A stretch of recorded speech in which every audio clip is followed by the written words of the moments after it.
వారి పేరిట ప్రేమతో వందనాలు తెలియజేసుకుంటున్నాను.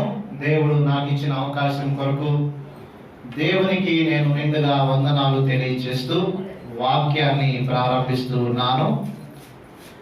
మరి దినమున ఒక శ్రేష్టమైన సంగతిని పరిశీలన చేసుకుందాం. దేవుడు నేను ప్రార్థనలో ఉదయకాలం గడుపుతున్నప్పుడు నాకు ఒక ప్రేరేపణనిచ్చి మీ అందరి దృష్టికి తీసుకొని రానున్న వాక్య సందేశాన్ని నేను మీతో ముచ్చటించాలని ఆశపడుతున్నాను. అందుకు పరిశుద్ధ గ్రంథము నుండి యోహాను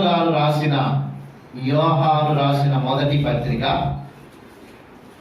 first book of John, chapter 4 verse 16.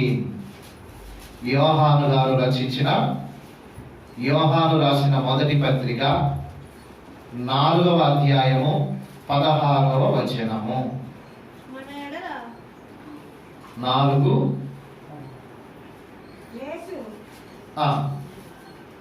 మన ఎడల మన ఎడల దేవునికి ఉన్న ప్రేమను మనం ఎరిగిన వారమై దానిని నమ్ముకొని ఉన్నాము.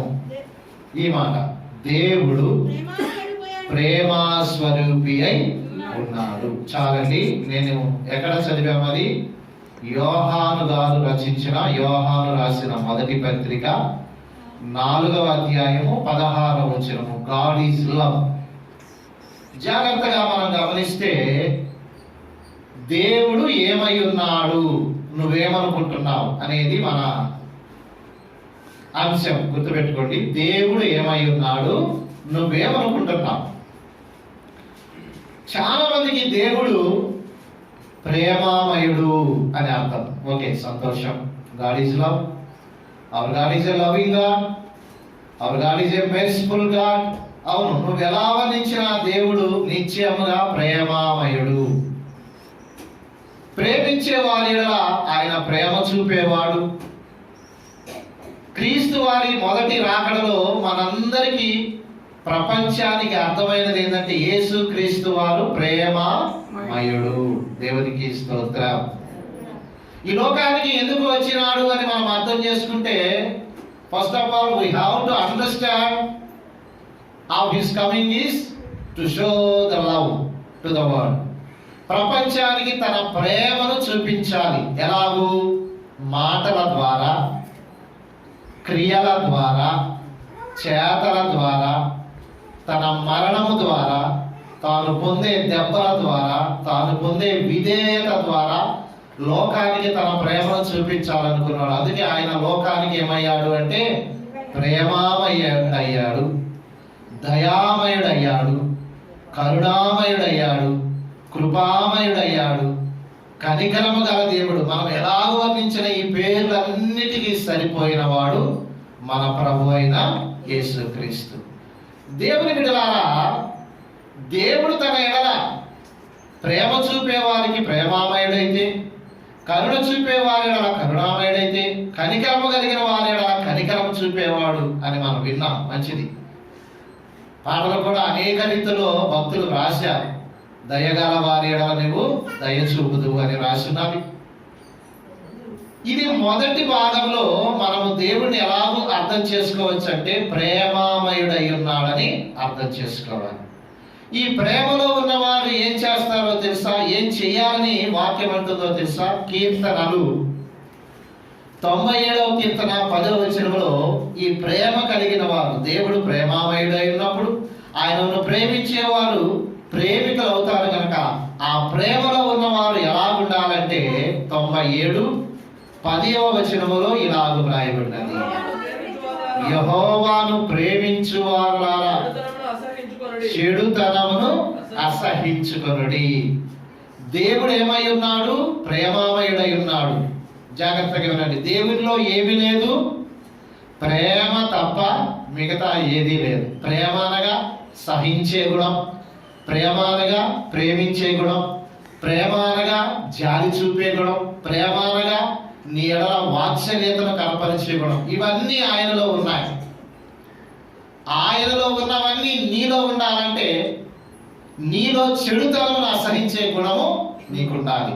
చెడుతనమును అసహించడం అంటే పాపాన్ని ద్వేషించడం, లోకాన్ని విడిచిపెట్టడం, పొరుగు వారి యెడల ప్రేమను చూపటం, ఇంకా చెప్పండి, పక్క వారంటే ఇష్టపడటం, నీకున్న దానిలో పంచిపెట్టడం, ఇవన్నీ ప్రేమ గుణాలు కనుక యేసుక్రీస్తు వారు నెరవేర్చారు. ఇది మొదటి భాగం. కానీ ఈ దినాన, ఈ జీవిత కాలంలో అంత్య దినాలలో మనం ఉన్నాం, రాకడ దినాలలో ఉన్నాం, చివరి దినాల్లో. దీస్ ఆర్ ఎండ్ డేస్ అన్నారు. ఇది చివరి దినం అన్నాం కనుక ఈ చివరి దినాలలో దేవుడు ఏమై ఉన్నాడు? ఇంకా ప్రేమామయుడు అనుకుంటున్నావా? ఓకే, నువ్వు ప్రేమ చూపినంత కాలము ప్రేమామయుడే. The lord is yesterday, today and tomorrow. There is no change at all. ఆయనలో మార్పు ఏమీ లేదు. కానీ చాలా మంది ఇంకా అనుకుంటున్నారు ఆయన ఇంకా పాపం చేసినా ప్రేమ చూపుతూనే ఉంటాడు, చర్చికి రాకపోయినా ప్రేమ చూపుతూనే ఉంటాడు, అప్పుడప్పుడు ఎగ్గొట్టినా ప్రేమ చూపుతూనే ఉంటాడు, మనకు కనపడినా కనపడకపోయినా ఆయన ఏమనడు అని చాలా మంది తేలికగా భావించుకుంటున్నారు కనుక ఇక రెండవ భాగంలో దేవుడు ఏమై ఉన్నాడో మీకు అర్థం కావటం కోసమై దేవుడు నాకు ఇచ్చిన ప్రేరేపణను మాత్రమే నేను మీ వద్దకు తీసుకొస్తున్నాను. దేవుడు ఏమై ఉన్నాడు అని మనం పరిశీలన చేస్తున్నప్పుడు మనకు దొరికే మొట్టమొదటి భాగం ఏంటంటే కీర్తనలు 76వ అధ్యాయము 7వ వచనంలో ఏమై ఉన్నాడో చూద్దాం. Let us see. నీవు 76:7 నీవే భయంకరుడవు. చాలు, జాగ్రత్తగా వినాలి. అడపా చర్చికి వచ్చేవారులారా, కుదిరితే కుదరకపోతే అన్నట్లున్న వారులారా, ఇవి చివరి దినాలు. నేను మరలా చెప్తున్నా, నీకు ఇష్టం వచ్చినట్లుగా దేవునిని ఆడించాలనుకుంటే కుదరదు. గలతీయులకు రాసిన పత్రిక 6వ అధ్యాయం 7వ వచనంలో ఏముంటదంటే, మోసపోకుడి, దేవుడు వెక్కిరింపబడడు, మనుష్యుడు ఏమి విత్తునో ఆ పంటనే కోయును. There is no difference at all. నీవు దేవునిని ఎంతగా ప్రేమిస్తే అంతగా నీకు ప్రేమామయుడు. నీవు దేవునికి దూరం అవుతూ, దేవునికి క్రియలు చేయక, దేవునికి ఇవ్వక, దేవునికి తేవక, దేవుని అంతగా రాక, ఇంకా ప్రేమామయుడు, దయామయుడు, కరుణామయుడు అని భ్రమసిపోగాక ఆయన ఏమై ఉన్నాడంట? భయంకరుడై ఉన్నాడంట. భయంకరుడు అంటే తెలుసు కదా, దాంట్లో ఇంకా చెప్పాల్సింది ఏముంది? ఎన్ని రకాల అర్థాలు ఉన్నాయో తెలుసా?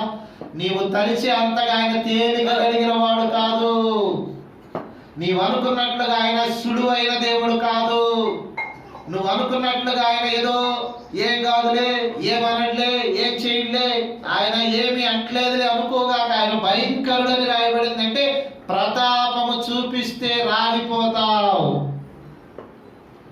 ప్రేమామయుడని గుర్తెరిగిన నువ్వు ఆ ప్రేమను అంతవరకు కొనసాగించే క్రమంలో తప్పిపోయినా, కనబడకపోయినా, ఉండకపోయినా, రాకపోయినా, తేకపోయినా, ఇవ్వకపోయినా, నేను అందుకే గత పాఠ్యాంశంలో నేను చెప్పాను రెండు చేతుల గురించి. రెండు చేతుల గురించి ఏం చెప్పాను తెలుసా? ఒకటి పగలైతే, ఒకటి రాత్రి అన్నా, ఒకటి దశమ భాగం అయితే, ఒకటి సంఘ కానుకున్న, ఒకటి సువార్త పని అయితే, ఒకటి సాంఘిక సేవని, అనేక రకాలుగా దేవుడు మీతో మాట్లాడాడు. మీలో రాత్రి కాలం ఇంకా కనబట్ల. మీరు అర్థం చేసుకోండి, మీకు ఒక చెయ్యి ఉన్నదా, రెండు చేతులు ఉన్నాయా? రాత్రి కాలంలో దైవ సన్నిధికి రాలేకపోతున్న ప్రపంచ జనాభా, దేవుని బిడ్డలారా, రాత్రి ఎంత ముఖ్యమో పగలంత ముఖ్యమని మీకు తెలియదా? పగలు ఎంత ముఖ్యమో రాత్రి ఎంత ముఖ్యమని తెలియదా? మీలో చాలా మంది కనబడకుండా పోతా ఉన్నారు. దేవుడు అంటున్నాడు, నేనంటాను ఈ దినాన్ని మరి ఒక కొత్త మాట, దేవుడు రాత్రి వస్తాడా, పగలు వస్తాడా? చెప్పండి. 6వ మాట.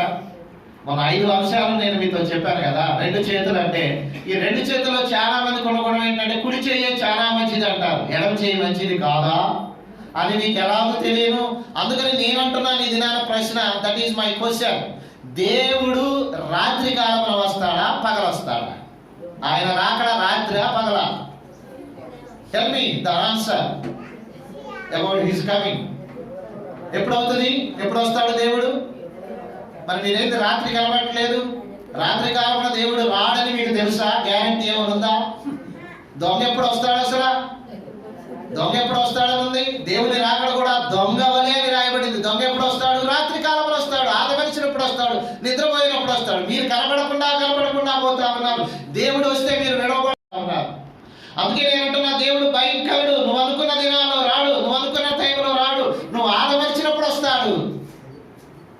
నీకు 2 చేతులు ఉన్నట్లయితే 2 చేతులకు న్యాయం చేకూర్చడానికి నేను మరలా చెప్తున్నా, పగలు ఎంత ముఖ్యమో రాత్రి ఎంత ముఖ్యం, సువార్త పని ఎంత ముఖ్యమో, సాంఘిక సేవ ఎంత ముఖ్యం, దశమ భాగం ఎంత ముఖ్యమో, సంఘ కానుక ఎంత ముఖ్యం, నువ్వు వద్దనుకున్నది దేవుని సన్నిధిలో బైబిల్ చేతితో పట్టుకుని రావటం ఎంత ముఖ్యమో, 2వ చేతితో నీ జీవితంలో చేసిన మేలు కాయలు ఎందుకు ఏదైనా తేవటం ముఖ్యం.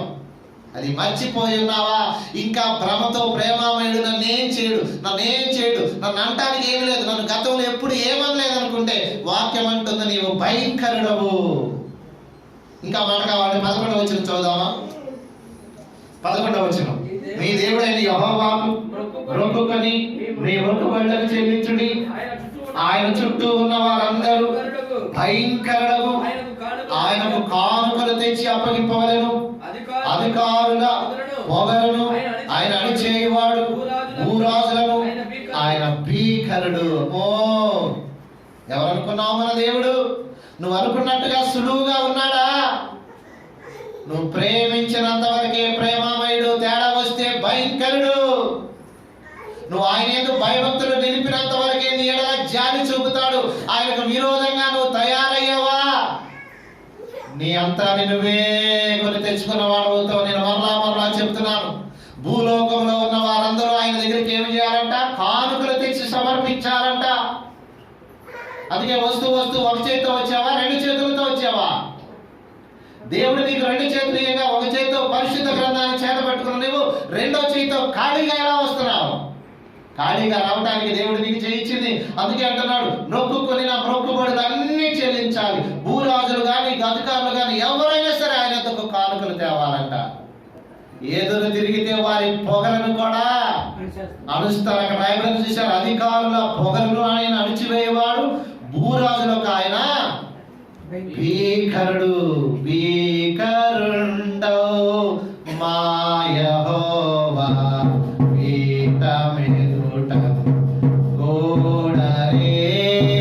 దేవుని ఏం చేయాలి? ఆయన పీట ఎదుట ఏం చేయాలి? మనం అందరం కూడుకోవాలి. దైవ సన్నిధికి రావాలని తెలిసి కూడా రాలేకపోతున్న వారలారా, నీ దినములు నీకు దగ్గర పడుతూ ఉన్నాయి. ఎందుకో తెలుసా? రావాలి అని బైబిల్ చెప్తా ఉంది. రావాలని తెలిసి కూడా రాలేకపోతున్నావా?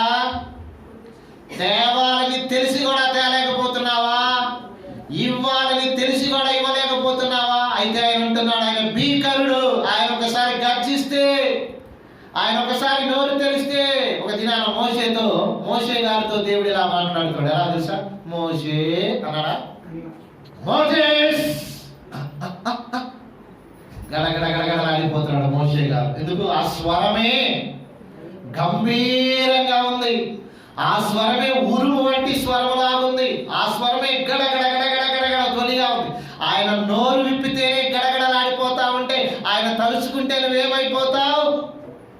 అందుకే నేను చెప్తున్నా, ఒక పక్క ప్రేమామయుడుగా భావిస్తున్నావు, సంతోషమే. కానీ 2వ పక్క ఏంటో తెలుసా? ఆయన భయంకరుడు, భీకరుడై ఉన్నాడు. ఆయన చేతిలో పడగాక. వాక్యం అంటుంది, జీవము గల దేవుని చేతిలో పడుట భయంకరం. It is terrifying thing that to fall into the hands of living God. సజీవుడైన వారి చేతిలో దయచేసి పడగాకండి, దొరకగాకండి. మీరు ఇప్పటికీ మీ క్రియలు సరి చేసుకోకుండా రావటంలో, దేవుని సన్నిధిలో ఉండటంలో, దేవుని ఎదుట మోకరించడంలో ఇంకా అడపాదడపాగా మీరుంటున్నారా? ఇవి చివరి దినాలు, రాకడ దినాలు. ఈ సమయంలో నువ్వు అనుకున్నట్టుగా కాదు.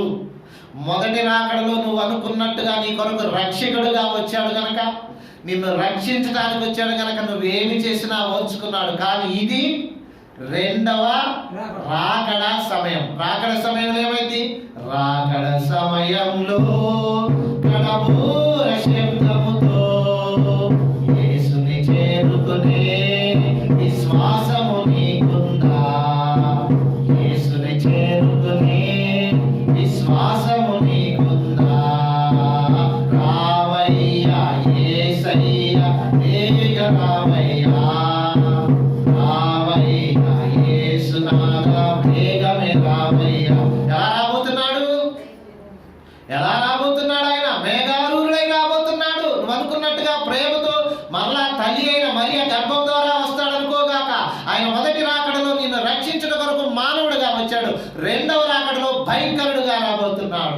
నీ శిక్షకు తగిన ప్రతిఫలం ఇవ్వటానికి రాబోతున్నాడు.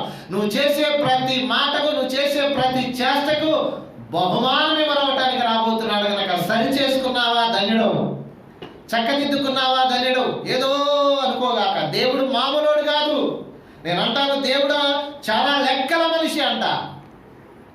నీ యజమానుడు నెలకొచ్చేసరికి నువ్వు లెక్కలు చూడాలని ఎలాగో నువ్వు కోరుకుంటావు, నీ మేస్త్రి గారి దగ్గర వారానికి నువ్వు ఎలాగో లెక్కలు చూడాలని కోరుకుంటావు, దేవుడు కూడా నీకు ఇచ్చిన ఆయుష్లో లెక్కలు చూడబోతా ఉన్నాడు. ఆ లెక్కలో నువ్వు దొరికితే ప్రేమామయుడు కనుక వదిలేస్తాడు, ప్రేమామయుడా. దయామయుడు కనుక వదిలేస్తాడు, దయామయుడా. కరుణామయుడు కనుక వదిలేస్తాడు, కరుణామయుడా. మరి ఇప్పుడు ఏమై ఉన్నాడు? భయంకరుడు అయి ఉన్నాడు. చాలా జాగ్రత్తగా రండి, చాలా జాగ్రత్తగా దైవ సన్నిధిలో ఉండండి. మీకు ఎన్ని పనులున్నా ఆదివారం వస్తే ఇది దైవ సన్నిధిని గుర్తుపెట్టుకోండి. నీకెన్ని పనులున్నా ప్రార్థన అనగానే పరుగులా రాగలిగితే తప్పించబడతావు, లేదంటే శిక్షించబడతావు. నేను మరలా చెప్తున్నాను, మామూలుగా సాధారణంగా తీసుకోగాకండి. మన దేవుడు చాలా భయంకరుడు, ఆయన మహాకోపిష్టి అని కూడా బైబిల్లో రాయబడింది. దేవుడు తలుచుకుంటే, దేవుడు కోపగిస్తే నువ్వు ఉంటావా? దేవుడు తలుచుకుంటే నువ్వు ఉంటావా? ఒక రాజు ఒళ్ళు మదమెక్కి దేవుని ఆలయంలో ఉన్న బంగారు పాత్రలు, వెండి పాత్రలు తీసుకొచ్చి వాటిలో మందు పోసుకొని తాగుతా ఉన్నాడు. తాగితే ఊరుకున్నాడా దేవుడు? తాగితే ఏమనుకున్నాడు? నా ఇష్టం, నేను రాజును కదా, ఏది చేసినా చెల్లింది అనుకుంటున్నాడు అతడు. కానీ దేవుడు అనుకున్నాడు, ఒక చెయ్యి రాతతో తాగిన కిక్కెక్కిన మైకులో ఉన్న రాజు గడగడ ఉనిగిపోతా ఉంటే జరిగిన పరిణామం ఏంటో తెలుసా? ఆ రాత్రి ఆ గడియలోనే ఆ రాజు ఫినిష్డ్ అయిపోయాడు. అందుకని దేవునితో పెట్టుకోగాక, దేవుని చేతిలో చెయ్యేసావు, బాప్తిసం కూడా తీసుకున్నావు, బల్లారాధనలో పాల్గొంటానని కూడా చెప్పావు, దేవుని సన్నిధికి క్రమంగా వస్తానని కూడా చెప్పావు. ఆయన కనబడకుండా పోతా ఉన్నావు. నీ ఇష్టం, జాగ్రత్త.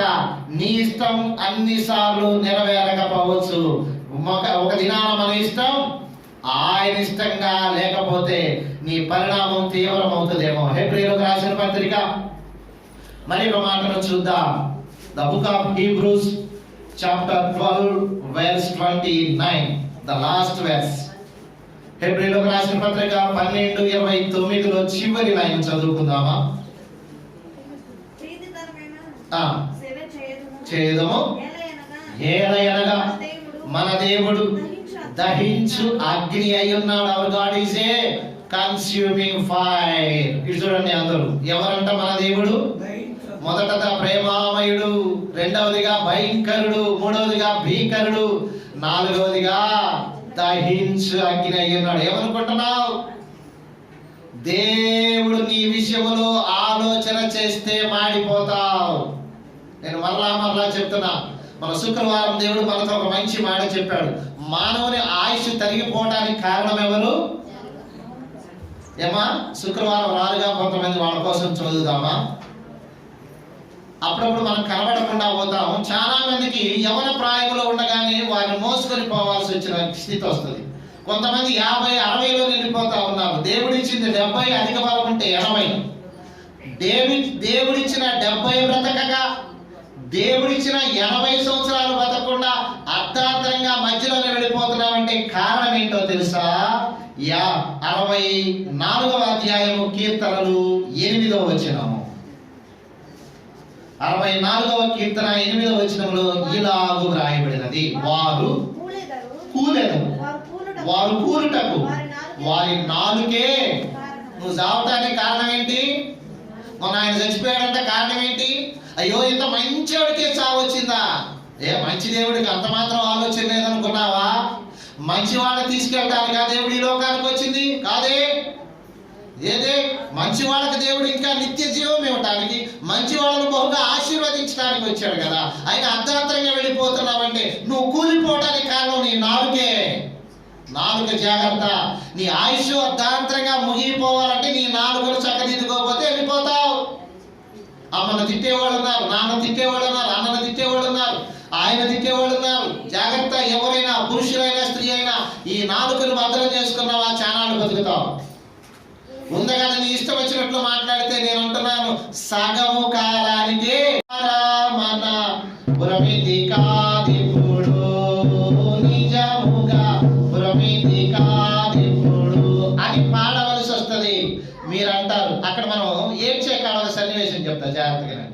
ఎవరైనా మనుషుడు చనిపోతే అక్కడ ఏడ్చే వింతలో వింత ఏంటో తెలుసు, అయ్యో నాకన్నా ముందే నువ్వు చచ్చిపోయావా, అయ్యో నీకన్నా ముందు నేను చచ్చిపోతే దేవుడు నిన్నే ఎందుకు ముందు తీసుకెళ్ళాడో తెలుసా, నీ నోరు అదుపు లేదు. దేవుడు భయంకరుడని తెలిసి కూడా ఆయన ఎదుట నీ మాటలు తగ్గలేదు. దేవుడు భీకరుడని తెలిసి కూడా ఆయన ఎదుట నీ బూతులు మానుకోలేదు. దేవుడు లెక్కలు చూస్తాడని తెలిసి కూడా నీ చేష్టలు సరి చేసుకోలేదు. నన్ను ఎవడేమంటాడు, ఎప్పుడు వచ్చినా వస్తా, తొందరలో వెళ్ళిపోతావు, నిన్ను మళ్ళీ చెప్తున్నా, నువ్వు 70 బతకాలి, నువ్వు 80 బతకాలి, దీర్ఘాయువుతో బతకాలి, కానీ అర్ధాంతరంగా వెళ్ళిపోగాక. అందుకే మనం చూస్తే దేవుడు ఎవరంట, మన దేవుడు దహించు అగ్ని, దేవుడు దహించు అగ్ని అయి ఉన్నాడని తెలిసి కూడా అగ్నితో చెలగాటమాడితే ఏమైంది? మీకు ఒక చిన్న సంగతి చెప్తాను కదా. కరెంట్ ఉంది కదా, వచ్చి ఆ 2 వైర్లు పట్టుకోండి. కరెంటే కదా, కరెంట్ కన్నా శక్తి కదా. కరెంటు నేనేస్తే వెలుగుతుంది, ఈ కరెంటు నన్నేం చేస్తుందని ఆ కరెంటు వైపు పట్టుకో, ఏమవుతావు? కరెంటు లాగా అయిపోతావు. కరెంట్ ఎలా ఉంటది, అది కనపడదు కానీ మాడి మసి చేసేస్తా ఉంటది. మరి కరెంటుతోనే నీకు అంత ఇబ్బంది ఉంటే దేవునితో పెట్టుకుంటే ఏమవుతావు? దహించబడతావు. దేవుడు నిన్ను పిలిచింది దహించబడటానికా? దేవుడు నిన్ను పిలిచింది నిత్య జీవము చేరటానికి. ఆయన ఎక్కడున్నాడో మనం అక్కడ కూడా ఉండటానికి ఆయన పిలిస్తే. ఈ మధ్య కనబడకుండా పోతున్నావేంటి? ఈ మధ్య రాకుండా పోతున్నావేంటి? ఈ మధ్య దేవుడు ఇంకా నీకు చులకనగా ఉందా? బాప్తీసం తీసుకొని కూడా అడపా వస్తున్నావేంటి? బలారాధనకు రాకుండా పోతున్నావేంటి? ఉపవాస ప్రార్థనలకు రాకుండా పోతున్నావేంటి? రాత్రి కాలం జరిగే విజ్ఞాపన ప్రార్థనలకు రాకుండా పోతున్నావేంటి? ఏం కాదులే అనుకుంటున్నావా? ఏమీ చేయలే అనుకుంటున్నావా? ఏమీ చేయడు, కానీ లెక్క చూస్తాడు. లెక్క చూస్తే మేనే టేకేల్ ఉపార్సన్, అనగా త్రాసులో నిన్ను దేవుడు తోచగా నువ్వు తేలిపోయావు. తేలిపోతే నువ్వు పనికిరావు. తూగితే పనికొస్తావు, తేలిపోతే నీ వలన ఉపయోగం ఏముంది? బతికితే కదా పులి, చస్తే ఏం లాభం? బతికితే కదా ఏనుగు, చస్తే ఏం లాభం? బతికితే కదా మానవుడా, చస్తే ఏం లాభం? కానీ దేవుడు జీవం ఇవ్వటానికి వచ్చాడు, నువ్వు చావటానికి కాదు. నీ కొరకు ఆయన మరణించింది నువ్వు జీవించాలని, కానీ నువ్వు ఇంకా ఆటలు ఆడుతా ఉన్నావు. అందుకే మన దేవుడు ఏమై ఉన్నాడు ఇప్పుడు చెప్పండి? నువ్వేమనుకుంటున్నావు? ప్రేమామయుడు అనుకుంటున్నావా? దయామయుడు అనుకుంటున్నావా? కరుణామయుడు అనుకుంటున్నావా? ఇంకా ఏం చేయడు అనుకుంటున్నావా? ఏం చేయడా? నీ కొరకు ప్రాణం పెట్టాడు, ఏమైనా చేస్తాడు. నిన్ను విలువ పెట్టుకున్నాడు, ఏమైనా చేస్తాడు. నువ్వు ఆయన సొత్తు, నిన్ను ఏదైనా చేస్తాడు. ఎందుకంటే నువ్వు కాదు, నువ్వు ఆయన సొత్తు. నువ్వు విలువ పెట్టి కొనబడ్డావు కనుక జాగ్రత్తగా నీ జీవితాన్ని సరి చేసుకున్నావా ధన్యుడవు. జాగ్రత్తగా నీ క్రియలు సరి చేసుకున్నావా ధన్యుడవు. జాగ్రత్తగా నీ రాకపోకలు సాగించావా ధన్యుడు. లేదు నేను ఇంకా ఆట ఆడతా, 2021లో ఆడా, 2022లో కూడా ఆడతా, కానీ అదృష్టం కలిసి రాకపోతే అదృష్టం నీ చేతిలో ఉందా? నా అదృష్టం నా చేతిలోనే లేదు. కానీ నా క్రియలు చక్కదిద్దుకుంటే నేను కొంత మేరకైనా దేవుని బట్టి ధైర్యంగా ఉంటా. ఏమో తెలుసా? దేవాని కృపను బట్టి ఇవాళ కూడా ఉన్నా. నేను అంటున్నాను, భారతదేశం కాదు ప్రపంచంలో ఒక వింత ఏంటో తెలుసా? ఎక్కువ మరణాలు ఎప్పుడు జరుగుతాయో తెలుసా? ప్రపంచంలో ఎక్కువ మరణాలు ఎప్పుడు జరుగుతాయి, ఎక్కువ శాంతి ఎప్పుడు రాలిపోతారో తెలుసా? తెల్లవారున 3 నుండి 4 గంటలకు చచ్చిపోతారట. ఎక్కువ మరణాలు ప్రతిరోజు జరిగే మరణాలు తెల్లవారుతూ ఉండగా 3 నుండి 4 గంటలప్పుడు గుండె అంట స్లోగా కొట్టుకుంటుందంట. మామూలుగా కొట్టుకోవాల్సిన గుండె కొట్టుకునేటట్టుగా కొట్టుకుంటే ఆరోగ్యంగా ఉన్నట్టు, స్లోగా కొట్టుకుంటే ఈ క్రమంలో కొంతమంది వెళ్ళిపోతారు. జాగ్రత్త, నీ చేతుల్లో లేదు. అంటే పడుకున్న నీవు తెల్లవారి లెగవాలంటే కూడా ఆయన దయా. పడుకున్న నీవు హాయిగా నిద్రపోయి సంతోషంగా ఉదయకాలంలో లేచి ఆయన వందనాలు చెప్పాలన్నా కూడా భయంకరుడైన ఆయన దేవుడు దయ చూపితే తప్ప నీ వల్ల కాదు. నీ వల్ల కాదని తెలిసి ఆడించగాక, నీ వల్ల కాదని తెలిసి నీ ఇష్టం వచ్చినట్లు రాగాక, నీ వల్ల కాదని తెలిసి ఆయన విషయంలో నోరు పారేసుకోగాక. అది చాలా భయంకరం. ఆయుష్ తీసుకోగాకండి. చాలా మంది కరోనా టైంలో మనం చూస్తా ఉన్నాం. కరోనా ఒక ఎత్తు, కానీ చాలా మందికి ఆయుష్ తీరిపోవడానికి వారి నాలుగే కారణం అంట. కారణం బతుకున్నప్పుడు పక్కోడు అంటే మీదకు వస్తారు, బతుకున్నప్పుడు పక్కన వాడు అంటే దోచుకుంటా ఉంటారు, బతుకున్నప్పుడు ఎదుటోడు అంటే ఈ కులం అంటే తక్కువ, ఆ కులం అంటే ఎక్కువ, వీడంటే తక్కువ, నేనంటే ఎక్కువ. ఏంటి దేవుడు నిన్ను ఎలా పుట్టించాడండి? బంగారంలో పుట్టించాడా? వెండిలో పుట్టించాడా? నువ్వు కూడా రక్తం అడుగులో బొర్లే బయటకు వచ్చావా? తల్లి గర్భంలో అండి నువ్వేమన్నా వెండిలో నుంచి వచ్చావా? నువ్వు ఎక్కువ ఏంటి, నేను తక్కువ ఏంటి? Why the difference? ఎందుకు వ్యత్యాసం ఎందుకు? దేవుడు పుట్టించిన ప్రతి ఒక్కడు సమానమే. అందుకు all are equal before the law. చట్టం ముందు అందరూ అంతేనా? అందరికీ తెలిసిన సత్యం. మరి అందరూ చట్టం ముందు సమానమైనప్పుడు దేవుని ఎదుట సమానమే. మరి హెచ్చు తగ్గులు ఎందుకు? అందుకని పొరుగు వాడంటే ప్రేమ చూపు, ఎవరిని ద్వేషించగాక. ఈ నాలుక అదిరెదిరి పడింది, ఈ నాలుకను జాగ్రత్తగా చూసుకో. ఆయుష్ తీరిపోయేటట్టు చేసుకోగాక. దేవుడు అంటే భయంకరుడని గుర్తుపెట్టుకో, లెక్కలు చూస్తాడని గుర్తుపెట్టుకో. నేను రాను, నేను తేను, నేను ఉండను, నా ఇష్టం అన్నావా? నీ ఇష్టం ఏంటి అసలు? ఇక్కడ నీ ఇష్టం ఏంటి? ఇక్కడ ఏంటి నీ ఇష్టం?